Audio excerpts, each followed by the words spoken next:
తెలంగాణ కాంగ్రెస్ ఎమ్మెల్యేల పనితీరుపై ముఖ్యమంత్రి రేవంత్ రెడ్డి అసంతృప్తిగా ఉన్నట్లు పార్టీ వర్గాల్లో వినిపిస్తోంది. ఎన్నిసార్లు చెప్పినా పద్ధతి మార్చుకోవడం లేదని ఆగ్రహంగా ఉన్నారని అంటున్నారు. ఇకపై శాసనసభ్యులతో స్నేహపూర్వకంగా వ్యవహరించి పని చేయించుకోవాలని నిర్ణయించారు. వీలును బట్టి వారితో సమావేశమవుతున్నారు. ఎమ్మెల్యేలకు సీఎం చెబుతున్నదేంటి, వారు చేస్తున్నదేంటి? Watch this inside story. ముఖ్యమంత్రి రేవంత్ రెడ్డి ఎంత మొత్తుకున్నా కొందరు కాంగ్రెస్ ఎమ్మెల్యేల పనితీరు మారడం లేదు. ప్రజల్లో ఉంటూ వారి సమస్యల పరిష్కారానికి ప్రాధాన్యత ఇవ్వాలన్న ప్రభుత్వ బాస్ ఆదేశాలను బేఖాతరు చేస్తున్నారు. ప్రతిరోజు సాయంత్రం 4 గంటల నుంచి 6 గంటల వరకు జనాన్ని కలవాలని ఎమ్మెల్యేలకు పలుమార్లు సీఎం సూచించారు. అయినా మార్పు లేకపోవడంతో అలాంటి శాసనసభ్యులపై రేవంత్ రెడ్డి అసంతృప్తిగా ఉన్నారని సమాచారం. ప్రతి సీఎల్పీ సమావేశంలో పలువురు ఎమ్మెల్యేలకు ఇండైరెక్ట్ గా వార్నింగ్ ఇస్తున్నా డోంట్ కేర్ అంటూ లైట్ తీసుకుంటున్నారు. ఎవరేం చేస్తున్నారో తనకు తెలుసునని, కొందరు ఎమ్మెల్యేలు అత్యుత్సాహం ప్రదర్శిస్తున్నారని నిర్మోహమాటంగా చెప్పేస్తున్నారు. పద్ధతి మార్చుకోకపోతే వేటు తప్పదని డైరెక్ట్ గా వార్నింగ్ ఇస్తున్నారు. కొందరు ఎమ్మెల్యేలు పైరవీల కోసం సెక్రటరియట్ చుట్టూ తిరుగుతున్నారని, అవన్నీ మానుకుంటే మంచిదని సున్నితంగా మందలించిన సందర్భాలు ఉన్నాయి. ప్రజాప్రతినిధులకు ఆర్థికంగా ఇబ్బందులు ఉంటే మనసు విప్పి చెప్పుకోవచ్చని ఆఫర్ ఇచ్చారు. అంతేకాని పైరవీలపై దృష్టి పెడితే ప్రభుత్వానికి చెడ్డ పేరు వస్తుందని కొందరు శాసనసభ్యులను ఉద్దేశించి కామెంట్స్ చేసిన విషయాన్ని గుర్తుపెట్టుకోవాలి. బీఆర్ఎస్ ప్రభుత్వ హయాంలో ఎమ్మెల్యేలు మోనార్క్లా వ్యవహరించారు. ప్రజలకు దూరంగా ఉంటూ సొంత వ్యాపకాలకే ప్రాధాన్యత ఇచ్చారు. నేల విడిచి సాము చేసేవారు.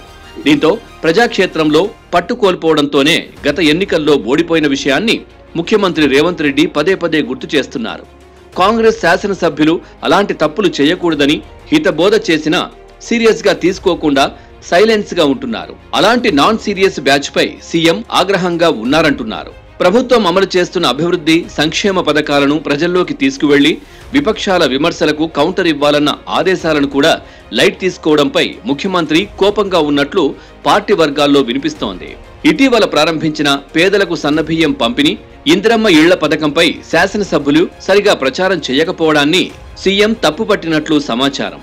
గత ప్రభుత్వం చేసింది గోరంత అయినా కొండంతలు చేసి చెప్పిందని, కానీ కాంగ్రెస్ సర్కార్ కొండంత చేసినా గోరంత కూడా చెప్పుకోవడం లేదని సీఎం ఎమ్మెల్యేలతో పదే పదే చెప్తున్నా వారిలో మార్పు రావడం లేదు.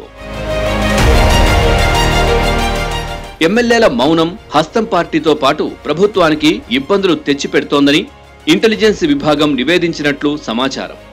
ఎన్నిసార్లు చెప్పినా ప్రజాప్రతినిధుల ప్రవర్తనలో మార్పు లేకపోవడంతో ఈ అంశాన్ని ప్రేమగా వ్యవహరించాలని సీఎం నిర్ణయించారు.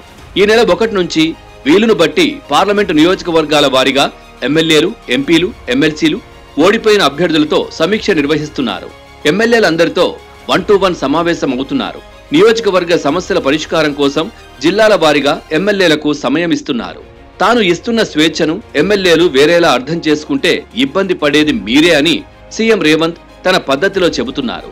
ప్రతిపక్షాలు మాట్లాడిన అంశాలపై అధికారుల నుంచి సమాచారం తెప్పించుకుని వెంటనే స్పందించాలని ఆదేశిస్తున్నారు. ఇక నుంచి ప్రభుత్వ కార్యక్రమాలు, పెట్టిన ఖర్చు, లబ్ధిదారుల సంఖ్య తదితర వివరాలతో ఎప్పటికప్పుడు ఎమ్మెల్యేలకు సమాచారం పంపుతామని, దాన్ని ప్రజల్లోకి తీసుకువెళ్లే బాధ్యత ఎమ్మెల్యేలదే అంటూ సీఎం వారి దృష్టికి తెస్తున్నారు. ఎమ్మెల్యేల పనితీరుపై ఎప్పటికప్పుడు ప్రోగ్రెస్ రిపోర్ట్ తెప్పించుకుంటున్నట్లు సమాచారం.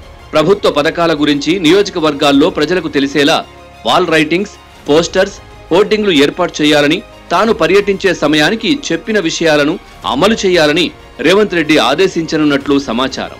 ఈ సమావేశాల తర్వాతైనా కాంగ్రెస్ శాసనసభ్యుల్లో మార్పు వస్తుందో లేదో చూడాలి.